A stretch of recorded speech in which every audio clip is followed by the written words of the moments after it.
the city created the Urban Air Mobility Partnership with my employer, Urban Movement Labs.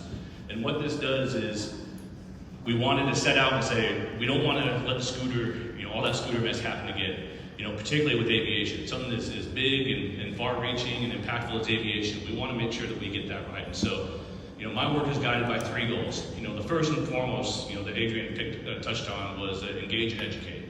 When I took this job, I looked at the social media response, and it was horrible. It was even scary. Why are we doing this?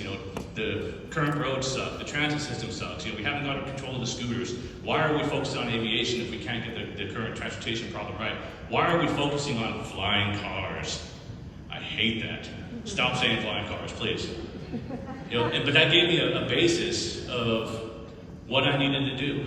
Because so much of the narrative so far was focused on these flying cars, the Jetsons, Back to the Future, Blade Runner, and it was skewing the reality of what people should expect, with advanced air mobility, the introduction of advanced air mobility. And so my whole education was pretty simple, honestly. I reached out to those groups that hated the idea the most, which was the pedestrian and bicycle advocacy groups, and I talked to them and reframed this. I got it away from the flying cars because some of the comments on social media said, traffic violence is at an all-time high. I have to worry in my bike lane about getting struck, by a distracted driver. Now I have to worry about an aircraft landing on me. Wrong. I talked to, on social media, I engaged with Jeff Speck, who, one of my planning idols.